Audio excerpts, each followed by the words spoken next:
They think part of the reason Queen Victoria might have had so many children was that she might have had endometriosis, and so then they think that having those hormones kind of meant that she was relieved of these debilitating menstrual cramps whilst she was pregnant, which is why she liked to get pregnant. But then it kind of like perpetuates a bad narrative as well of them recommending people who have endometriosis that that's a therapeutic option, just get pregnant. I mean, obviously not. In this episode, I'm talking with Oriana Kraft, graduate of the ETH medical program and founder of Fem Technology, which is focused on the gender data health gap. This is the We Are ETH podcast, and I'm Susan Kish, your host. Oriana, good morning, good afternoon. Where are you joining us from today? Good morning. I'm joining you from London. London. Oh, great. Wait, tell me, London at this time, this is early March, it must be full of daffodils and flowers everywhere. It's raining so badly. I slipped on an escalator yesterday. It's Ow. not great. Yeah. Understood. And do you live in London or are you just visiting? I live in London for the moment, but I'm actually thinking about making a move to New York. But yeah, London at this time. New York is the center of the universe, outside of Zurich, of course. Fem Technology and FemTech are relatively recent terms. Do you think most people understand when you say FemTech, what is encompassed by that? I think people like to think that they know, and you still get people thinking it's fintech, so financial services, or just women in tech. So I always ask as a first question, do you know what femtech is? And then the problem is people are just usually very confident. They're like, yes, of course. And then 10 minutes into the conversation, they're like, wait, what are we talking about? But more people know. As you said, femtech seems to have different definitions, but can you define what exactly is femtech? I think part of the problem is that it has so many different definitions. So my definition won't be applicable for everybody, but for me, it's just really solutions that focus on enhancing the female experience of care. So that's everything from diagnostic tools to therapies.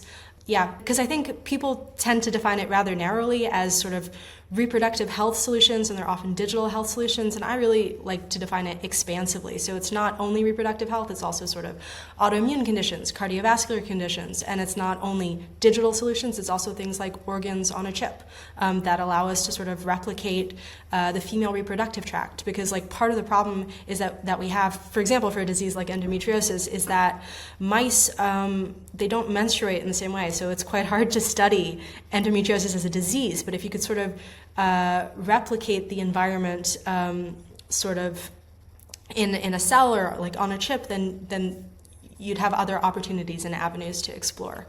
And yeah, like I mentioned, there are lots of different types of FemTech solutions. So it's everything from a CBD tampon to alleviate menstrual cramps to an app to sort of track what are the triggers for autoimmune conditions to see if you can sort of at least improve the lifestyle factors or environmental factors that might be triggering it, to a bra to collect digital biomarkers for cardiovascular disease, because like I mentioned, men and women, cardiovascular disease manifests differently, but we don't have a lot of those biomarkers for women. So some of the anecdotes that you describe really, as a woman who's gone through the healthcare system, resonated. I still remember in college going to a physician on campus. I went to Harvard as an undergraduate, and complaining about these debilitating cramps that, just would wipe me out. And he basically said, well, if you had a baby, then they'd reduce. I think that's actually, that was something that I learned in medical school, which I was shocked about, that they think part of the reason Queen Victoria might have had so many children was that she might have had endometriosis, and so then they think that having those hormones kind of meant that she was relieved of these debilitating menstrual cramps whilst she was pregnant, which is why she liked to get pregnant. But then it kind of perpetuates a bad narrative as well of them recommending people who have endometriosis, which you may or may not have had, that that's a therapeutic option, just get pregnant. I mean, obviously not. Yeah. Exactly. Not when you're 20 years old. No, that wasn't going to be an option. One of the things I read about on your site was something called the FemTech Guide. Can you talk to us about that? Yeah. So basically, it comes from this notion that women's health is quite expansive. And a lot of the ways employers are approaching women's health is quite reactive and not proactive. So everybody's adopting fertility benefits now because that's very in vogue, or everybody's adopting unless you're in Alabama. Yeah, well, depending on where you are, right? But so it's very reactive in terms of what is everybody else doing, what is everybody talking about, and it's not reflective of the actual needs of the employee population and this notion that really healthcare is not one size fits all. So the idea with FemTech Guide is to aggregate cutting edge solutions in women's health, whether that's research, best practices, or actual solutions, kind of like the ones I mentioned, right, like a CBD tampon for period pain, and connect it to women on the basis of their condition. And it's for employers to offer, because off the back of that, they get those insights. So they start to understand, where are my employees facing obstacles to getting a diagnosis? Where are they facing obstacles to accessing care? What solutions are they actually engaging with? And also, what is the prevalence of these conditions, right? So part of the challenge is that employers are very reticent sometimes to adopt these solutions because they don't want all these point solutions. And that What's a point solution? What does that mean? It's like a solution that basically would only tackle or be applicable to a specific type of employee. So like a woman with endometriosis, they wouldn't, even though it's shown that women with endometriosis lose on average 10.8 hours of work weekly. 10.8 hours of work weekly, of which 6.4 hours were lost due to presenteeism and 4.4 hours per week lost to absenteeism. Basically, it has a huge impact, both in terms of productivity cost and economic cost. But they don't want to adopt a solution like that because the amount of people it would be applicable to in their mind is so small. But they're not sort of seeing, okay, what are the actual needs of my employee population, which is different, right? There's a lot of workforces that don't have 50-50 representation women to men, or have a younger workforce, have an older workforce, right? So what are the actual needs? What is the actual prevalence? And then what is the actual cost and burden of this condition, right? Not just what is this one-size-fits-all approach I can take, but what do people actually need and what will actually have an impact. Tell us the story of how you came to focus on this question, because it sounds like you were reading a textbook and got annoyed at some data health gaps. But tell us the story in your words.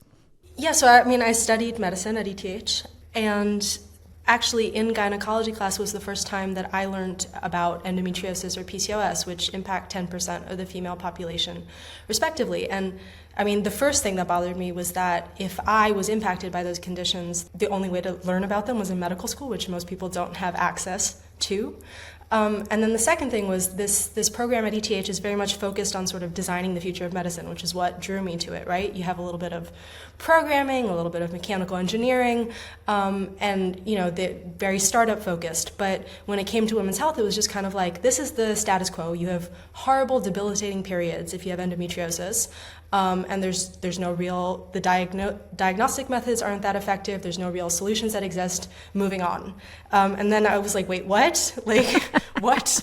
This is something that impacts 10% of the population, but and we're just not going to address it. And then the deeper I went into the topic, the more I understood things like endometriosis and diabetes impact the same amount of people, but we spent 4 weeks on diabetes and 45 minutes on endometriosis. And there's $200 of research funding that go into diabetes for every $1 for endometriosis. And that didn't sit right with me, especially since I was drawn to studying medicine because I wanted to improve the patient experience. And then, we had this opportunity to do a translational research project at the end of our bachelor's. What is translational research? What does that mean? So it's basically going from bench to bedside, so taking scientific concepts and trying to improve the patient experience. And what the most projects that were suggested were a lot of working in labs, but I don't like working in labs, and so I asked my professor if I could organize a conference bringing together researchers, startups, clinicians to provide a 360-degree perspective, on innovation in women's health, and it's sort of snowballed and grown from there. Fantastic. So it started from a problem that you saw, and the realization you could actually probably do something about it. I don't even know if I at first thought I could do something about it. I just wanted to learn about it. And we weren't learning about it in class. There was just no time allocated to it. And so I got the chance to learn from sort of experts in the field. I had the founder of gender medicine speak at my conference, the pioneers of CLUE, which was who coined the term FemTech at my first conference. I wanted to talk to these people. I love this idea that you wanted to pull all these different people together, exchange the perspectives, really get as you said, a 360-degree view of the problem. Tell us about that first conference. Yeah, I think it wasn't even that I thought I could do something about it initially. I just really wanted to learn from these people that were doing something about it. And I got really lucky, I think, because it was Corona and the pandemic. And so it was a Zoom conference. Yeah. Oh, Because it was that's so COVID. cool. It was full COVID. So I think that was part of it, right? Was timing. 3 years ago, people were not talking about this. And so the people that were so desperate and so hungry to have anything they could connect around. And then it was also COVID. So people were just willing to say yes to, I think, random strange things. So I had these like really influential people speak at the first conference. And then I also had 700 people attend virtually from 36 countries, which I think just for this weird bachelor's thesis was pretty cool, yeah. That's extremely cool. And how was the ETH engaged? Well, so it was called, the first conference was called the ETH Zurich FemTech Summit, and it was under the guise of my bachelor's thesis. That was about the extent of involvement. It was just that I was allowed to do this instead of working in a lab, so it was more that I had free time to pursue it. Yeah, and then I reached out to lots of associations, and actually on the Polyterrasse it was advertised, and there were like some ads on the buses. So yeah. Oh, that's very cool. That's very cool. So having had a remarkably successful first-time conference, and it probably did help to have the ETH Zurich name on it that first time, what did you decide to do, or how did you decide to take that initiative forward? And no, for sure it did help. And then they also helped with kind of sending it out to the fellow medical students and stuff, and getting traction that way. How did I decide to develop it? You mean? I think the thing. Yeah, because you could have just done it that once, which was what your bachelor's thesis was about, and then pursued the improving the patient experience, which had been your original motivation. But it sounds like you decided you had something there and needed to take it forward. And I just was interested in learning out why and in which directions. Yeah, so at first I didn't want to continue it because it was so much work. I didn't understand how much work it would be. But then really are a lot of work. Yeah, I mean, I had no idea. It was the first time I'd ever done anything like that. I kept getting emails, basically, and LinkedIn requests and people asking me when I was going to do the next one or that they would like to help support me. And I was like, I don't get what people are not getting. There's no second edition. But I think for me, it was that I wanted to sort of enter into improving the patient experience from the startup dimension. And then this just was such an interesting field, and it was a field that was applicable to me as a woman. Like I grew up in Switzerland, right? And my dad was a doctor, and I went to medical school. So the quality of care that I always experienced, I always assumed that I was sort of an equal citizen when it comes to healthcare, and that I was only going to ever have the best experience possible. And then being introduced to these sort of shocking statistics and like disparities, that slowly became clear that that wasn't the case. And then I think it just kind of gave me a kick in the butt that I kind of felt, hey, I want access to equal care. I need to do something about it. So it initially started as organizing a second edition of the summit, where we had, I think, 1,500 people attend, from over 60 countries, and sort of like unicorns in the FemTech space. And that was the start of sort of our collaboration with Roche as well. And then it also extended into a university series where we did sort of events at Harvard Business School, at ETH, at Imperial, at King's College, at Merantix's AI campus in Berlin. And then there was a third edition of the summit, which we hosted at Roche, which was an invite-only event with 150 innovators in women's health from across the globe to tackle collective pain points. So things like AI and the gender data health gap, ESG alignment for women's health, women-centric cancer care, redesigning healthcare with women in mind. And we've actually had some pretty impressive outcomes out of that. So like the Redesigning Healthcare with Women in Mind pledge, that got adopted at the World Economic Forum as part of their, one of only two things that they have as an official platform on women's health. Actually talking about that pledge was the first time women's health was on the center stage at the World Economic Forum, Very cool. which is quite cool. And the women-centric cancer care 2 weeks ago was presented at the U.S. Chamber of Commerce. Very cool. Let's talk about Roche, because it sounds like they did some really interesting research. How did you start working with Roche, and what's the role of a big pharma giant like that in a field like this? So it was actually twofold, because Roche is a big organization. Maybe I'll start with the ETH connection because they happen simultaneously. McKinsey had just published a report on the gender data health gap, and somebody working at the ETH Entrepreneurs Club who had just started interning for Roche discovered this report and was like, oh, this is a really untapped need. So then he Googled FemTech, and then he came across the ETH Zurich FemTech Summit. And so then he just added me on LinkedIn.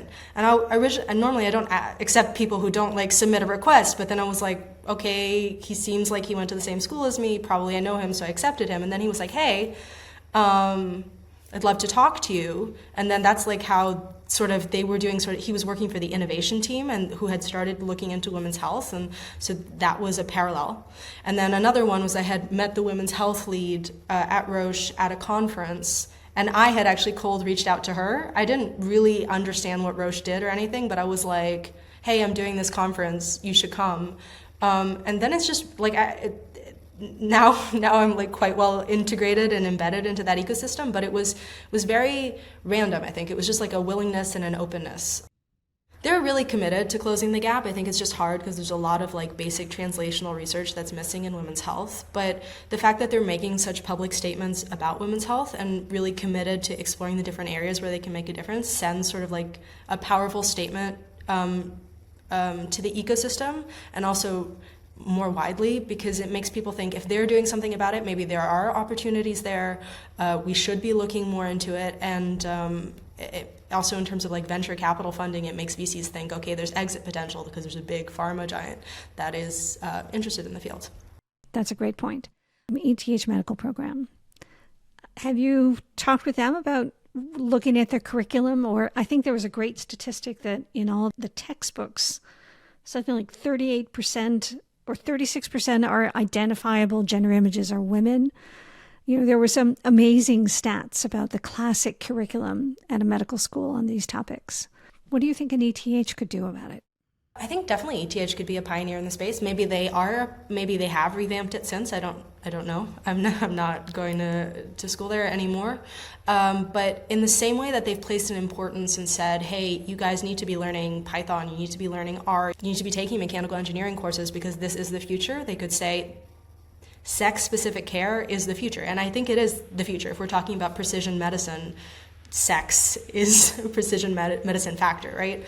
So I think in terms of prioritizing the agenda and integrating it into each organ system. What does that mean? I don't know what you mean when you say each organ system. Yeah, so there's sex differences in every single cell in the human body, which means that the way women and men present is completely different, which also means the diagnostic tools we should use are different. So one example of that is cardiovascular disease.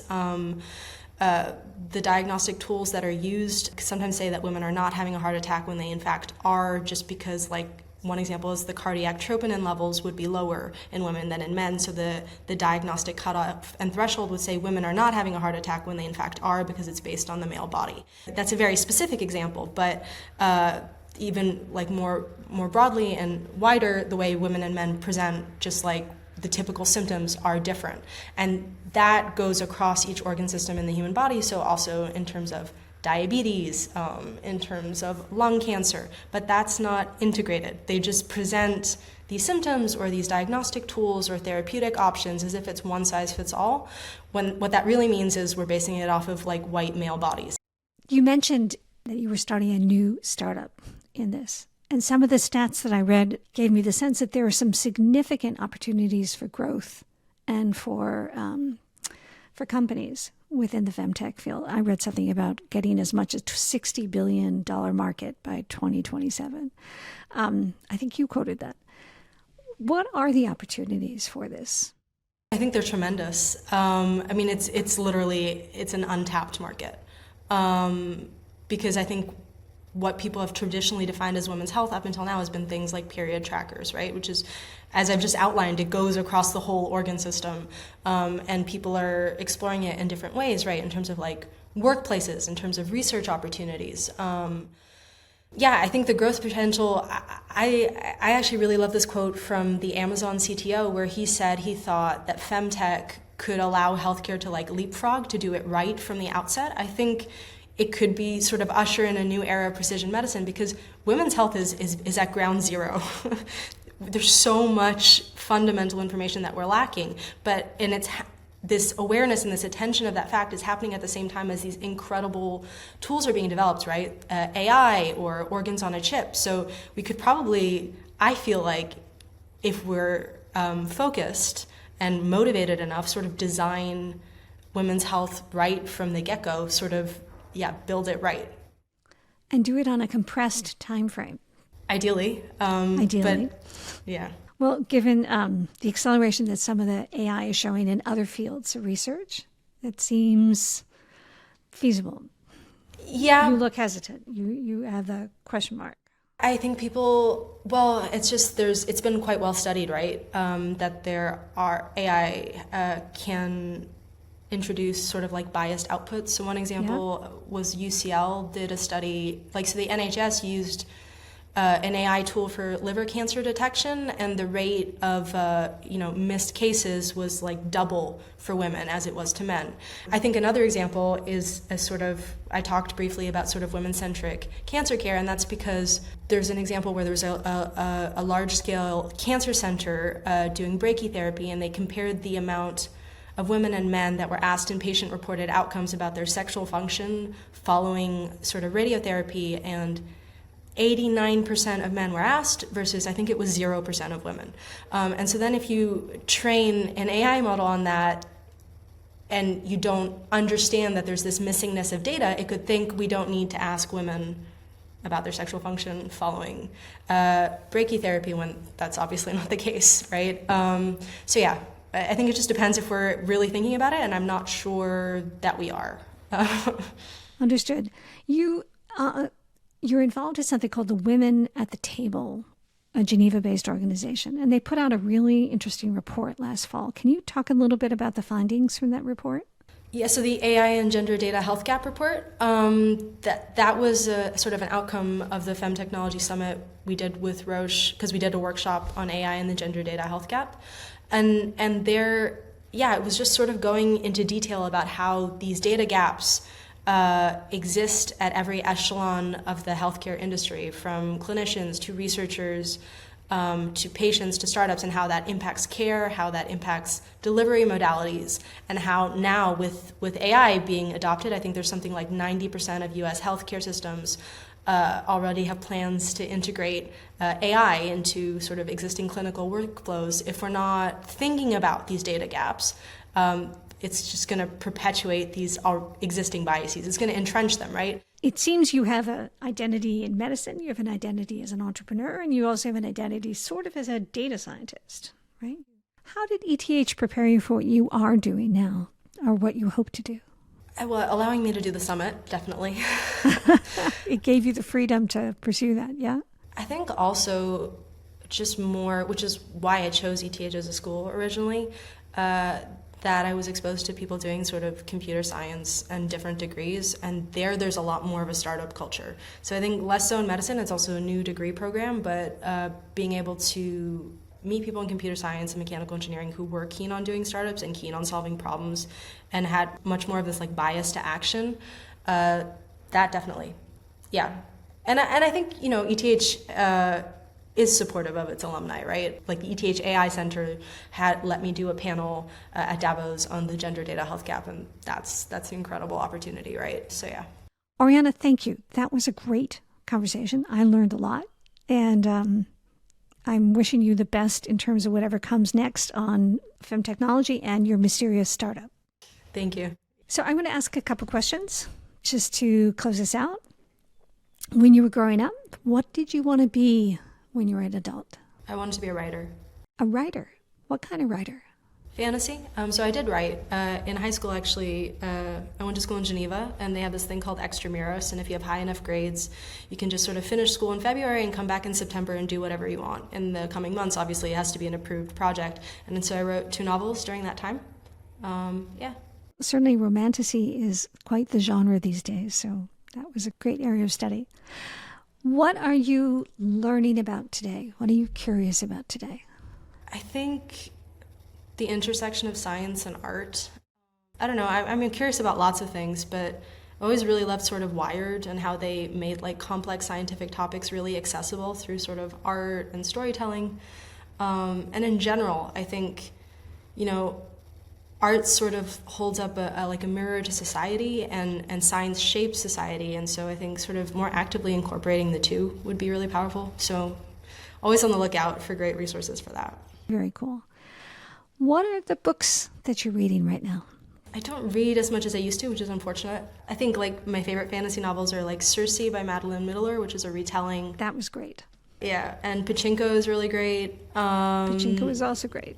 Yeah, I don't know. I read some Oprah recently, which was nice. I don't know. A lot of like, I just turned 25, so a lot of, I think, like quarter life stuff, the defining decade, things like that you should be doing when you're in your 20s. I don't know. Anything's on that list what you should do in your 20s? I think I didn't really like it because it was a little bit, it's time to get your act together. What you do now defines the rest of your life. And come on. Yeah, well, so that was kind of the tone of the book. And I was like, yeah, but also, I don't know. No, yeah. Don't believe that one. When you're in Zurich, what's your favorite place to go? Is it at the ETH, someplace else, a coffee shop? So I love Café Kleine Freiheit, which is just next to the Polyterrasse. So like I used to live in an apartment literally like a 2-minute walk from the Polyterrasse, and there's this little cute island in the middle right next to the Polyterrasse that serves like sort of falafels and like hummus and dips, and they have like ski gondolas there. It's like my favorite place. And then otherwise there's this coffee shop that I'm addicted to that I'm blanking on the name. Yeah, I'm blanking on the name. But yeah. If you remember it, just send it to us in an email. Oriana, thank you. That was a great conversation. Really appreciated your time. No, of course. Thank you for having me. I'm Susan Kish, host of the We Are ETH series, telling the stories of the alumni and friends of the ETH Zurich, the Swiss Federal Institute of Technology. ETH regularly ranks amongst the world's top institutions and universities in the world with cutting-edge research, science, and people. The people who were there, the people who are there, and the people who will be there. Please subscribe to this podcast on whatever platform you listen, and give us a good rating on Spotify, Apple, or YouTube if you enjoyed today's conversation. I'd like to thank our producers at LE Media and the ETH alumni, and thank you, our listeners, for joining us.